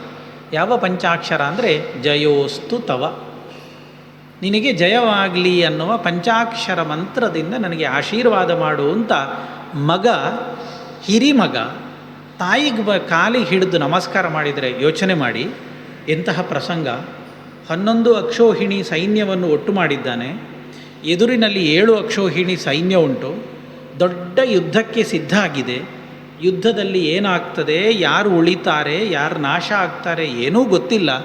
ಅಂತಹ ಪ್ರಸಂಗದಲ್ಲಿ ದೊಡ್ಡ ಮಗ ಬಂದು ತಾಯಿಯ ಕಾಲಿ ಮುಟ್ಟಿ ಜಯೋಸ್ತು ತವ ಆಶೀರ್ವಾದ ಮಾಡು ಅಂತ ಹೇಳಿದರೆ, ಆ ತಾಯಿ ಹೇಳ್ತಾಳೆ, ಯಥೋ ಧರ್ಮಸ್ತಥೋ ಜಯ, ಎಲ್ಲಿ ಧರ್ಮ ಉಂಟೋ ಅಲ್ಲಿ ಜಯ ಆಗಲಿ, ನಿನಗೆ ಜಯ ಆಗಲಿ ಅಂತ ಆಶೀರ್ವಾದ ಮಾಡುವುದಿಲ್ಲ ಅಂತ. ಎಂಥ ಹೆಂಗಸು! ಆದ್ದರಿಂದ ರಾಮಾಯಣದಲ್ಲಿ ನಾವು ಒಬ್ಬರಿಬ್ಬರನ್ನಾದರೂ ಕೆಟ್ಟ ಹೆಂಗಸರನ್ನು ನೋಡಬಹುದು. ಮಂಥರ ಇದ್ದಾಳೆ, ಒಂದು ಸ್ವಲ್ಪ ಕೈಕೇಯಿ ಅದಕ್ಕೆ ಸಾಥ್ ಕೊಡ್ತಾಳೆ. ಭಾರತದಲ್ಲಿ ಕೆಟ್ಟ ಹೆಂಗಸನ್ನು ನೋಡಲಿಕ್ಕೆ ಸಾಧ್ಯವೇ ಇಲ್ಲ, ಸಾಧ್ಯವೇ ಇಲ್ಲ. ಒಂದೊಂದು ಪಾತ್ರವೂ ಕೂಡ ಅನ್ಯಾದೃಶವಾದಂತಹ ಪಾಠವನ್ನು ನಮ್ಮ ಬದುಕಿಗೆ ಮಾಡಿ ಹೋಗ್ತದೆ. ಆ ಪಾತ್ರ ಮುಗಿತಾ ಮುಗಿತಾ ಬರುವಾಗ ನಮ್ಮ ಮನಸ್ಸಿಗೆ ದುಃಖ ಆಗ್ತದೆ. ಇಷ್ಟು ದೊಡ್ಡ ಸಂದೇಶ, ಇಷ್ಟು ದೊಡ್ಡ ಜೀವನದ ಅರ್ಥವಂತಿಕೆಯನ್ನು ನಮಗೆ ಕಟ್ಟಿಕೊಟ್ಟ ಪಾತ್ರವೋ ಇದೋ ಅನ್ನುವಂತಹ ದುಃಖ ನಮ್ಮ ಮನಸ್ಸಿಗಾಗ್ತದೆ. ಅಂತಹ ದೊಡ್ಡ ವ್ಯಕ್ತಿತ್ವ ಗಾಂಧಾರಿಯದ್ದು. ಅವಳೂ ಕೂಡ ಧೃತರಾಷ್ಟ್ರನ ಮೂಲಕವಾಗಿ ಮಹಾಭಾರತ ಯುದ್ಧವನ್ನು ನಿಲ್ಲಿಸಲಿಕ್ಕೆ ಪ್ರಯತ್ನ ಮಾಡಿದರೆ ಅದೂ ಕೂಡ ನಡೀಲಿಲ್ಲ. ಇನ್ನು ಸಾಕ್ಷಾತ್ ಕೃಷ್ಣ ಪ್ರಯತ್ನ ಮಾಡಿದ. ತಾನು ಸಂದೇಶವಾಹ, ಇವತ್ತು ಅಂಬಾಸಡರ್, ರಾಯಭಾರಿ ಅಂತ ಕರಿತೇವಲ್ಲ, ಹಾಗೆ ರಾಯಭಾರಿಯಾಗಿ ಆ ದುರ್ಯೋಧನನ ಪಟ್ಟಣಕ್ಕೆ ಹೋಗಿ ಅಲ್ಲಿ ನಿಂತು ಅವನ ಜೊತೆಗೆ ಮಾತನಾಡಿ, ಹೆಚ್ಚೇನೂ ಬೇಡ, ಸಣ್ಣ ಒಂದು ಭಾಗವನ್ನಾದರೂ ಪಾಂಡವರಿಗೆ ಕೊಡು, ಅವರು ನೆಮ್ಮದಿಯಿಂದ ಬದುಕಿಕೊಂಡಿರ್ತಾರೆ. ರಾಜ, ಈ ಯುದ್ಧ ಬೇಡ, ಈ ಗಲಾಟೆ ಬೇಡ, ನಮ್ಮ ಮಧ್ಯದಲ್ಲಿ ವೈಮನಸ್ಯ ಬೇಡ ಅಂತ ಕೃಷ್ಣ ಹೋಗ್ತಾನೆ. ಆದರೆ ಕೃಷ್ಣ ಹೋದರೂ ಕೂಡ ಅದರಿಂದ ಯಾವ ಪ್ರಯೋಜನವೂ ಆಗುವುದಿಲ್ಲ. ಸತ್ಯ ಹೇಳಬೇಕು ಅಂದರೆ ಪಾಂಡವ ಪಕ್ಷದಲ್ಲಿ ಯುದ್ಧ ಬೇಕು ಅಂತ ಗಟ್ಟಿ ಹಠ ಹಿಡಿದದ್ದು ದ್ರೌಪದಿ ಮಾತ್ರ. ಧರ್ಮರಾಜ ಹೇಳ್ತಾನೆ, ಕೃಷ್ಣ ಯುದ್ಧ ಬೇಡ. ಒಂದು ಹಂತದಲ್ಲಿ ಭೀಮಸೇನನು ಹೇಳಿಬಿಡ್ತಾನೆ, ಯುದ್ಧ ಬೇಡ, ಹೀಗೆ ಇದ್ದು ಬಿಡೋಣ ಅಂತ. ಆದರೆ ದ್ರೌಪದಿಗೆ ಮಾತ್ರ ತಾನು ಬದುಕಿನಲ್ಲಿ ಅನುಭವಿಸಿದ ಅಪಮಾನ ಕೊನೆಯ ಕಾಲದವರೆಗೂ ಕೂಡ ಜೀರ್ಣಿಸಿಕೊಳ್ಳಲಿಕ್ಕೆ ಸಾಧ್ಯ ಆಗುವುದೇ ಇಲ್ಲ. ಕೃಷ್ಣ ಅವಳ ಹತ್ರ ಕೇಳ್ತಾನೆ, ದ್ರೌಪದಿ ನಿನ್ನ ಅಭಿಪ್ರಾಯ ಏನು? ಅವಳು ಹೇಳ್ತಾಳೆ, ತನ್ನ ಗಂಡಂದಿರಿಗೆ ಹೇಗೆ ಬೈತಾಳೆ ಗೊತ್ತುಂಟು. ಯಾರಿಗಾದರೂ ಬೈಬೇಕು ಅಂತಿದ್ದರೆ ಮಹಾಭಾರತ ಓದಿ. ಗಂಡಂದರಿಗೆ ಅಷ್ಟು ಚೆನ್ನಾಗಿ ಬೈತಾಳೆ ದ್ರೌಪದಿ. ಹೇಳ್ತಾಳೆ, ಇವರಿಗೆ ಯಾರಿಗೂ ಯುದ್ಧ ಬೇಡ ಅಂತೆಲ್ಲ ಕೃಷ್ಣ. ಪಿತಾಮೇ ಯೋತ್ಸ್ಯತೆ ವೃದ್ಧ ಸಹಪುತ್ರೈ ಸಹಾನುಗೈ. ಇವರು ಯಾರಿಗೂ ಯುದ್ಧ ಬೇಡದಿದ್ದರೆ ಇವರು ಬಟ್ಟೆ ಒಟ್ಟಿಕೊಂಡು ಮತ್ತೆ ಕಾಡಿಗೆ ಹೋಗಲಿ. ನನ್ನಪ್ಪ ನನಗಾದ ಅಪಮಾನದ ವಿರುದ್ಧವಾಗಿ ನನ್ನ ತಮ್ಮಂದಿರ ಅಣ್ಣಂದಿರ ಜೊತೆಗೆ ಹೋರಾಡಿ ಕೌರವರನ್ನು ಸೋಲಿಸಿ ನನಗಾದ ಅಪಮಾನಕ್ಕೆ ಪ್ರತೀಕಾರವನ್ನು ನನ್ನ ಅಪ್ಪ ಮಾಡ್ತಾನೆ. ಇವರು ಕಾಡಿಗೆ ಹೋಗಲಿ, ಗಂಡಂದಿರನ್ನು ಕಳಿಸು ಕೃಷ್ಣ ಅವರನ್ನು ಅಂತ ಹೇಳ್ತಾಳೆ. ಹೀಗೆ ಪಾಂಡವ ಪಕ್ಷದಲ್ಲಿ ಯುದ್ಧ ಬೇಕು ಅಂತ ಗಟ್ಟಿ ನಿಂತಹ ಮಹಿಳೆ ಅದು ದ್ರೌಪದಿ ಮಾತ್ರ. ಕುಂತಿ ಮಧ್ಯದಲ್ಲಿ ಮಕ್ಕಳಿಗೆ ಬೈತಾ ಇದ್ಲು, ಚಾಟಿ ಬೀಸ್ತಾ ಇದ್ಲು. ಅಂತಹ ಕಷ್ಟ ಸನ್ನಿವೇಶದಲ್ಲಿಯೂ ಕೂಡ ಎಲ್ಲ ರಾಜ್ಯವನ್ನು, ಹೆಂಡತಿಯನ್ನು ಪಣಕ್ಕಿಟ್ಟು ಸೋತು ಅಪಮಾನಿತರಾಗಿ ಕಾಡಿಗೆ ಪಾಂಡವರು ಹೊರಟು ನಿಂತಾಗ ಕುಂತಿಗೆ ನಮಸ್ಕಾರ ಮಾಡ್ತಾರೆ. ಕುಂತಿಗೆ ನಮಸ್ಕಾರ ಮಾಡಿದಾಗ ಅವಳು ಏನು ಹೇಳ್ತಾಳೆ ಗೊತ್ತುಂಟು? ಕಾಡಿನಲ್ಲಿ ಬದುಕುವುದೇ ನಿಮ್ಮ ಹಣೆ ಬರಹದಲ್ಲಿ ಬರೆದಿತ್ತು ಅಂತ ನನಗೆ ಗೊತ್ತಿರಲಿಲ್ಲ. ಹಾಗಿದ್ರೆ ನಾನು ಪ್ರಾರಂಭದಲ್ಲಿ ಪಾಂಡುಕೇಶ್ವರದಿಂದ ನಿಮ್ಮನ್ನು ಕರ್ಕೊಂಡು ಬರ್ತಾ ಇರಲಿಲ್ಲ, ನೀವು ಕಾಡಿನಲ್ಲೇ ಇರಬೇಕಿತ್ತು ಅಂತ ತನ್ನ ಮಕ್ಕಳಿಗೆ ಕುಂತಿ ಬೈತಾಳೆ. ಎಂತಹ ಅದ್ಭುತ ಪಾತ್ರಗಳು!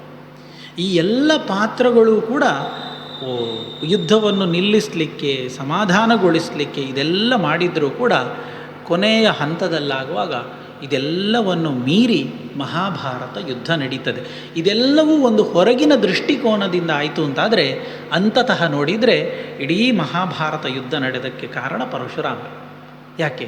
ಎಲ್ಲ ಅವರ ಶಿಷ್ಯರು ಅಥವಾ ಪ್ರಶಿಷ್ಯರು, ಭೀಷ್ಮರು, ದ್ರೋಣ, ಕರ್ಣ, ಇದೆಲ್ಲ ದ್ರೋಣ ಶಿಷ್ಯ ಪರಂಪರೆ ಇರುವಂಥದ್ದು ಮಹಾಭಾರತದಲ್ಲಿ. ಹಾಗಾಗಿ ಒಂದು ಬಾರಿ ಎಲ್ಲ 21 ಬಾರಿ ಭೂ ಪ್ರದಕ್ಷಿಣೆ ಬಂದು ಎಲ್ಲ ಕ್ಷತ್ರಿಯರ ಸಂಹಾರ ಮಾಡಿದ್ದು ಒಂದು ಕಾಲದಲ್ಲಿ ಆಯಿತು ಅಂತಾದರೆ, ಈ ದ್ವಾಪರ ಯುಗದಲ್ಲಾಗುವಾಗ ಎಲ್ಲ ಹೊಡೆದುಕಾಡುವ ಸಾಯಿರಿ ಅಂತ ತನ್ನ ಶಿಷ್ಯರ ಮೂಲಕವಾಗಿ, ಪ್ರಶಿಷ್ಯರ ಮೂಲಕವಾಗಿ ಅಷ್ಟು ದೊಡ್ಡ ಯುದ್ಧವನ್ನು ನಡೆಸಿದಂತಹ, ಯಾವತ್ತೂ ಮತ್ತೆ ಯುದ್ಧ ರಂಗಕ್ಕೆ ಬಾರದೆ ಹಿಂದೆ ನಿಂತು ಎಲ್ಲದಕ್ಕೂ ಪ್ರಚೋದನೆ ಕೊಟ್ಟು ಮಾಡಿಸಿದಂತಹ ದೊಡ್ಡ ವ್ಯಕ್ತಿತ್ವ ಅದು ಪರಶುರಾಮರದ್ದು. ಹೀಗೆ ಈ ಎಲ್ಲ ಕಾರಣಗಳನ್ನು ಇಟ್ಟುಕೊಂಡು ಮಹಾಭಾರತ ಯುದ್ಧ ಅನ್ನುವುದು ಆ ಕಾಲದಲ್ಲಿ ನಡೆದು 18 ಅಕ್ಷೋಹಿಣಿ ಸೈನ್ಯ. ಅಕ್ಷೋಹಿಣಿ ಅಂದರೆ ಅದೊಂದು ದೊಡ್ಡ ಲೆಕ್ಕ. ಒಂದು ಸಣ್ಣ ವಿಷಯವನ್ನು ಮಾತ್ರ ನಿಮ್ಮ ಮುಂದೆ ಹೇಳ್ತೇನೆ. ಹಿಂದಿನ ಕಾಲದಲ್ಲಿ ಸೇನಾ ಸಂಘಟನೆ ಅಂತ ಕರೀತೇವೆ. ಇವತ್ತೆಲ್ಲ ನಾವು ಬೆಟಾಲಿಯನ್ ಅಂತ ಕರೀತಾರೆ. ಹಾಗೆ ಸೇನಾ ಸಂಘಟನೆಗಳು ಮಹಾಭಾರತ ಕಾಲದಲ್ಲಿ 9 ರೀತಿಯಲ್ಲಿತ್ತು. ಪತ್ತಿ, ಸೇನಾಮುಖ, ಗುಲ್ಮ, ಗಣ, ವಾಹಿನಿ, ಪೃತನ, ಚಮು, ಆನೀಕಿನಿ, ಅಕ್ಷೋಹಿಣಿ ಅಂತ ಅದರ ಹೆಸರು. ಇದಕ್ಕೆ 9 ವಿಧ ಸೇನಾ ಸಂಘಟನೆ ಅಂತ ಹೆಸರು. ಒಂದು ಪತ್ತಿ ಅಂದರೆ ಒಂದು ತುಕಡಿ ಅಂತ ಕರಿತೇವಲ್ಲ, ಹಾಗೆ ಒಂದು ಸಣ್ಣ ಗುಂಪು. ಅದರಲ್ಲಿ ಒಂದು ಪತ್ತಿಯಲ್ಲಿ ಒಂದು ರಥ, ಒಂದು ಆನೆ, 3 ಕುದುರೆ, 5 ಸೈನಿಕರು. ಹೀಗಿದ್ದರೆ ಅದಕ್ಕೆ ಪತ್ತಿ ಅಂತ ಹೆಸರು. ಇದಕ್ಕಿಂತ 3 ಪಟ್ಟು ಸೇನಾಮುಖ, ಅದಕ್ಕಿಂತ 3 ಪಟ್ಟು ಗುಲ್ಮ, ಅದಕ್ಕಿಂತ 3 ಪಟ್ಟು ಗಣ. ಹೀಗೆ ಆನೀಕಿನಿಯವರೆಗೆ 3 ಪಟ್ಟು ಹೆಚ್ಚಾಗ್ತಾ ಹೋಗಿ ಆನೀಕಿನಿಯಿಂದ ಅಕ್ಷೋಹಿಣಿಗೆ ಹೋಗುವಾಗ 10 ಪಟ್ಟು ಹೆಚ್ಚಾಗ್ತದೆ. ಸುಮಾರು 21,870 ರಥಗಳು ಮತ್ತು ಆನೆಗಳು ಆ ಕಾಲದಲ್ಲಿ. ಒಂದು ಅಕ್ಷೋಹಿಣಿ ಅಂದರೆ ಸ್ವಲ್ಪ ಹೆಚ್ಚು ಕಡಿಮೆ ಇರಬಹುದು. 21,870 ರಥ ಮತ್ತು ಆನೆ. ಇದಕ್ಕಿಂತ 3 ಪಟ್ಟು ಕುದುರೆಗಳು, 65,610 ಸಮಥಿಂಗ್, 3 ಪಟ್ಟು ಕುದುರೆಗಳು. ಇದಕ್ಕಿಂತ 5 ಪಟ್ಟು ಸೈನಿಕರು. ಆದ್ದರಿಂದ 1,09,350 ಸಮಥಿಂಗ್ ಆಚೆ ಈಚೆ ಬರ್ತದೆ. ಒಂದು ಅಕ್ಷೋಹಿಣಿ ಅಂತ ಹೇಳಿದರೆ ಇಷ್ಟು. ಆದರೆ ಇಷ್ಟೇ ಅಲ್ಲ. ಯಾಕೆ ಈ 65,000 ಚಿಲ್ಲರೆ ಕುದುರೆಗಳು ಅಂತಂದರೆ, ಕುದುರೆ ಮಾತ್ರ ಯುದ್ಧ ಮಾಡುವುದಿಲ್ಲ, ಕುದುರೆಯಲ್ಲಿ ಒಬ್ಬ ಜನ ಬೇಕು. ಆದ್ದರಿಂದ 65,000 ಚಿಲ್ಲರೆ ಕುದುರೆಗಳಾದರೆ 65,000 ಚಿಲ್ಲರೆ ಅದರ ಕುದುರೆಯ ಮೇಲೆ ಕೂತು ಯುದ್ಧ ಮಾಡುವಂತಹ ಅಶ್ವಾರೋಹಿಗಳು ಕೂಡ ಬೇಕಾಗ್ತದೆ. ಆನೆ ಅಂದರೆ ಆನೆ ಸುಮ್ಮನೆ ಓಡುವುದಲ್ಲ, ಆನೆ ಮೇಲೆ ಒಬ್ಬ ಆನೆಯನ್ನು ನಡೆಸುವಂತಹ ಮಾವುತ, ಯುದ್ಧ ಮಾಡುವಂತಹ ಒಬ್ಬ ವ್ಯಕ್ತಿ, ಅವನಿಗೆ ಸಹಾಯ ಮಾಡಲಿಕ್ಕೆ 2. ಹೀಗೆ ಒಂದು ಆನೆ ಯುದ್ಧ ರಂಗಕ್ಕೆ ಬಂದರೆ ಅದರ ಹಿಂದೆ 4 ಜನ ಸಪೋರ್ಟರ್ ಆಗಿ ಒಂದು ಆನೆಯ ಮೇಲೆ ಇರ್ತಾಯಿದ್ರು. ಈ 23,000 ಸಮಥಿಂಗ್ ಆನೆ ಇತ್ತು ಅಂತಂದರೆ ಅದಕ್ಕಿಂತ 4 ಪಟ್ಟು ವ್ಯಕ್ತಿಗಳು, ಸೈನಿಕರು ಅಲ್ಲಿ ಸೇರಿರ್ತಾರೆ. ರಥ ಅಂದರೂ ಹಾಗೆ, ಕೇವಲ ರಥ ಹೋಗುವುದಿಲ್ಲಲ್ಲ, ರಥಕ್ಕೊಬ್ಬ ಸಾರಥಿ ಬೇಕು, ಯುದ್ಧ ಮಾಡುವವ ಬೇಕು. ಚಕ್ರ ಮಣ್ಣಿನಲ್ಲಿ ಸಿಕ್ಕಿದರೆ ಅದನ್ನು ಎತ್ತಿ ಸಹಾಯ ಮಾಡಲಿಕ್ಕೊಬ್ಬ ಇರ್ತಾ ಇದ್ದ. ಯುದ್ಧ ಮಾಡುವವನಿಗೆ ಬಾಣವನ್ನು, ಬೇಕಾದ ಆಯುಧಗಳನ್ನು ತೆಗೆದುಕೊಡಲಿಕ್ಕೆ ಮತ್ತೊಬ್ಬ ಇರ್ತಾ ಇದ್ದ. ಹೀಗೆ ಒಂದು ರಥ ಅಂದರೆ ಕನಿಷ್ಠ 4 ಜನ ಇರ್ತಾಯಿದ್ರು. ಒಂದು ಆನೆಯಲ್ಲಿ 4 ಜನ, ರಥದಲ್ಲಿ 4 ಜನ, ಕುದುರೆಯಲ್ಲಿ ಒಬ್ಬ, ಇದಲ್ಲದೆ ಸೈನಿಕರು. ಸೊ ಇವತ್ತು ಕೂತ್ಕೊಂಡು ಲೆಕ್ಕ ಮಾಡಿ ಎಷ್ಟಾಗ್ತದೆ ಅಂತ. ಹಾಗೆ ಒಂದು ಅಕ್ಷೋಹಿಣಿ ಸೈನ್ಯ ಅಂದರೆ ಇದಿಷ್ಟು ಸೇರಿದಾಗ ಆಗುವಂತಹ ಸಂಖ್ಯೆ. ಇಂತಹ 18 ಅಕ್ಷೋಹಿಣಿ, ಯೋಚನೆ ಮಾಡಿ. ಅಷ್ಟು ದೊಡ್ಡ ಯುದ್ಧಕ್ಕೆ ಸಿದ್ಧತೆಗಳು, ಯುದ್ಧಕ್ಕೆ ಸನ್ನಿವೇಶಗಳು ಎಲ್ಲವನ್ನು ಮುಗಿಸಿ ಮಹಾಭಾರತ ಯುದ್ಧ ಮುಗಿಯುವಾಗ ಬಹುತೇಕ ಮಟ್ಟಿಗೆ ಇದೆಲ್ಲವೂ ನಾಶ ಆಗಿ ಹೋಯಿತು ಅಂದರೆ ಆ ಕಾಲದ ಎಷ್ಟು ದೊಡ್ಡ ಘನಘೋರ ಯುದ್ಧ ಅದು ಆಗಿರಬೇಕು ಅನ್ನುವ ಕಲ್ಪನೆ ನಮ್ಮ ಮನಸ್ಸಿಗೆ ಬರುವುದಿಲ್ಲ. ಮುಂದೆ ಯುದ್ಧದ ವರ್ಣನೆಯೆಲ್ಲ ಆಗುವಾಗ ಬರ್ತದೆ. ಹೇಳ್ತಾರೆ, ಒಂದು 4 ದಿನದ ಯುದ್ಧ ಕಳೆಯುವಾಗ ಯುದ್ಧರಂಗದಲ್ಲಿ ಆನೆಯ ಲದ್ದಿ, ಕುದುರೆಯ ಲದ್ದಿ, ಸತ್ತು ಬಿದ್ದಂತಹ ಪ್ರಾಣಿಗಳ ಮಾಂಸ ಕೊಳೆತದ್ದು ನಿಲ್ಲಿಕ್ಕಾಗಲಿಲ್ಲಂತೆ. ಅದನ್ನು ಯೋಚನೆ ಮಾಡಿಕೊಂಡಾಗ ನಮ್ಗೆ ಗೊತ್ತಾಗ್ತದೆ ಎಷ್ಟು ಪರಿಸ್ಥಿತಿ ಹೇಗೆ ಹಾಳಾಗ್ತದೆ ಅಂತ. 18 ದಿನದ ಯುದ್ಧದಲ್ಲಿ ಇಷ್ಟು ಮನುಷ್ಯರು, ಕುದುರೆಗಳು, ಆನೆಗಳು ಮತ್ತು ರಥಗಳು ನಾಶ ಆಗಿ ಹೋಗುವಾಗ ಆ ಕುರುಕ್ಷೇತ್ರದ ಕಂಡೀಷನ್, ಪರಿಸ್ಥಿತಿ ಯಾವ ರೀತಿಯಲ್ಲಿ ಇರಬಹುದು ನಮಗೆ ಯೋಚನೆ ಮಾಡಲಿಕ್ಕೂ ಕೂಡ ಸಾಧ್ಯ ಇಲ್ಲದಂತಹ ಘನಘೋರವಾದಂತಹ ಒಂದು ಯುದ್ಧ ಮಹಾಭಾರತದಲ್ಲಿ ಆ ಕಾಲದಲ್ಲಿ ನಡೆದು ಹೋದಂತಹ ಒಂದು ಅಪೂರ್ವವಾದಂತಹ ಕಥೆಯಾಯಿತು ಮಹಾಭಾರತ. ಅದು ಯುದ್ಧವನ್ನು ಎಷ್ಟು ವಿಸ್ತಾರವಾಗಿ ಹೃದಯಂಗಮವಾಗಿ ವರ್ಣಿಸ್ತದೆ, ಅಷ್ಟೇ ಹೃದಯಂಗಮವಾಗಿ ಸಂಧಿಯನ್ನು, ವಿರಸವನ್ನು, ರಾಜಧರ್ಮವನ್ನು ಎಲ್ಲವನ್ನು ಕೂಡ ನಮ್ಮ ಮುಂದೆ ನಿರೂಪಣೆ ಮಾಡ್ತದೆ. ಯಾವ ರೀತಿಯಿಂದ ನಾವದನ್ನು ನೋಡ್ತೇವೆ ಅದರ ಮೇಲೆ ನಮಗೆ ವಿಷಯಗಳು ಸಿಗ್ತಾ ಹೋಗ್ತದೆ. ಅಂತಹ ಮಹಾಭಾರತದ ಚಿಂತನೆ ದೊಡ್ಡ ಸಂಭ್ರಮ. ಸಾಮಾನ್ಯ ಭಾಗವತ ಚಿಂತನೆ, ರಾಮಾಯಣ ಚಿಂತನೆ, ಗೀತಾ ಚಿಂತನೆಗಳೆಲ್ಲ ಹೆಚ್ಚು ನಡೀತಾ ಇರ್ತದೆ. ಸಮಗ್ರ ಮಹಾಭಾರತದ ಚಿಂತನೆ ನಡೆಯುವಂಥದ್ದು ತುಂಬ ಅಪರೂಪದ ಕೆಲಸ. ಅಂತಹ ಒಂದು ದೊಡ್ಡ ಸಾಹಸಕ್ಕೆ ನೀವೆಲ್ಲ ಕೈ ಹಾಕಿದ್ದೀರಿ. ಗುರುಗಳ ಆಶೀರ್ವಾದ, ಭಗವಂತನ ಪ್ರೇರಣೆ, ನಮ್ಮ ಪ್ರಯತ್ನ ಇಷ್ಟೆಲ್ಲ ಸೇರಿದಾಗ ಮಾತ್ರ ಇದು ಒಳ್ಳೆಯ ರೀತಿಯಲ್ಲಿ ಹೋದೀತಲ್ಲದೆ ಇಲ್ಲದಿದ್ದರೆ ತುಂಬ ಕಷ್ಟ ಸಾಧ್ಯವಾದಂತಹ ಕೆಲಸ. ಅದು ಕೇಳುವುದಕ್ಕೂ ಹೇಳುವುದಕ್ಕೂ ಕೂಡ ಅಷ್ಟು ಸುಲಭದ ಕೆಲಸಗಳಲ್ಲ. ಆದ್ದರಿಂದ ಈ ಮಹಾಭಾರತಕ್ಕೆ ಇದೊಂದು ಪೀಠಿಕಾ ರೂಪದಲ್ಲಿ ಎಲ್ಲ 18 ಪರ್ವಗಳನ್ನು ಸೇರಿಸಿಕೊಂಡು ಲಕ್ಷ ಶ್ಲೋಕಗಳ ಮಹಾಭಾರತಕ್ಕೆ ಇದೊಂದು ಪೀಠಿಕಾ ರೂಪದಲ್ಲಿ ನಮ್ಮ ಮನಸ್ಸಿನಲ್ಲಿ ಈ ಕಥಾಭಾಗಗಳಿರಲಿ. ಇದು ಮುಂದಿನ ಎಲ್ಲ ಕಥೆಗಳ ಶ್ರವಣಕ್ಕೂ ಕೂಡ ಸಹಕಾರಿಯಾಗುವ ರೀತಿಯಲ್ಲಿ ನಿಮ್ಮ ಮುಂದೆ ನಾನು ನಿರೂಪಿಸಿದ್ದೇನೆ. ಮತ್ತು ನಾಳೆಯ ದಿನದಿಂದ ಪ್ರಾರಂಭಿಸಿ ಆ ಕಥಾಭಾಗಗಳು ಯಾವ ರೀತಿಯಲ್ಲಿ ಹೋಗ್ತದೆ, ಕೆಲವೊಂದು ಕಥೆಗಳಿಗೆ ಪರಸ್ಪರ ಸಂಬಂಧ ಇರ್ತದೆ, ಕೆಲವು ಕಥೆಗಳಿಗೆ ಸಂಬಂಧ ಇರುವುದಿಲ್ಲ. ಇದು ಯಾವುದೋ ಒಂದು ಕತೆ, ವೇದವ್ಯಾಸರು ಹೇಳುವುದು ಹಾಗೆ. ಆದಿಪರ್ವದಲ್ಲಿ ಹೇಳ್ತಾರೆ, ದ್ರೌಪದಿಯನ್ನು ಪಾಂಡವರು ಮದುವೆಯಾಗಿ ಕರ್ಕೊಂಡು ಬಂದಾಗ ದುರ್ಯೋಧನನ ಹೆಂಡತಿ ಅವಳನ್ನು ಸ್ವಾಗತ ಮಾಡಿದ್ಲು ಅಂತ ಹೇಳ್ತಾರೆ. ದುರ್ಯೋಧನನಿಗೆ ಮದುವೆಯಾದದ್ದು ಯಾವಾಗ? ಹೇಳುವುದೇ ಇಲ್ಲ. ಅದು ಎಲ್ಲಿ ಹೇಳ್ತಾರೆ? ಮತ್ತೆ ಎಲ್ಲ ಮಹಾಭಾರತ ಯುದ್ಧ ಮುಗ್ದ ನಂತರದಲ್ಲಿ ಯುದ್ಧ ರಂಗದಲ್ಲಾಗುವಾಗ ವಿದುರನ ಮೂಲಕವಾಗಿ ಹೇಳಿಸ್ತಾರೆ. ಈ ದುರ್ಯೋಧನನಿಗೆ ಕಳಿಂಗ ದೇಶದ ರಾಜನ ಯುದ್ಧಕ್ಕೆ ಹೋದಾಗ ಕರ್ಣ ನಿಂತು ಯುದ್ಧ ಮಾಡಿ ರಾಜನನ್ನು ಸೋಲಿಸಿ ಅಲ್ಲಿಯ ಹೆಣ್ಣನ್ನು ತಂದು ಮದುವೆ ಮಾಡಿಸಿದ ಅಂತ ದುರ್ಯೋಧನನಿಗೆ ಮದುವೆಯಾದ ಕತೆ ಅದು ಕೊನೆಯಲ್ಲಿ ಬರುವಂಥದ್ದು. ಹೆಂಡತಿ ಇಲ್ಲಿ ಸುರುವಿಗೆ ಬಂದಾಗ್ತದೆ. ಆದ್ದರಿಂದ ಹೀಗೆ ಈ ಎಲ್ಲ ಭಾಗಗಳು ಅದು ನೇರವಾಗಿ ಹೋಗುವಂಥದ್ದಲ್ಲ. ಕೆಲವು ಪ್ರಕರಣಗಳನ್ನು ಒಂದು ಕಡೆ, ಇನ್ನು ಕೆಲವು ಪ್ರಕರಣವನ್ನು ಬೇರೊಂದು ಕಡೆ. ಅದಕ್ಕೋಸ್ಕರ ನಾನು ಆಗ ಹೇಳಿದ್ದು, ಇದೆಲ್ಲದರ ಒಂದು ಕಲ್ಪನೆ ಇಲ್ಲದೆ ಹೋದರೆ ಮಹಾಭಾರತವನ್ನು ನಿರೂಪಿಸುವಂಥದ್ದು ತುಂಬ ಕಷ್ಟ ಸಾಧ್ಯ, ಕೇಳಲಿಕ್ಕೂ ಕಷ್ಟ ಆಗ್ತದೆ. ಅಂತಹ ಮಹಾಭಾರತಕ್ಕೊಂದು ಪೀಠಿಕಾ ರೂಪದಲ್ಲಿ ಇವತ್ತಿನ ಉಪನ್ಯಾಸವನ್ನು ಮಾಡಿ ಮತ್ತೆ ನಾಳೆಯಿಂದ ಕಥಾಭಾಗವನ್ನು ಪ್ರವೇಶ ಮಾಡೋಣ ಅಂತ ಹೇಳ್ತಾ ದೊಡ್ಡ ಸಂಕಲ್ಪಕ್ಕೆ ನೀವೆಲ್ಲ ಹೊರಟಿದ್ದೀರಿ.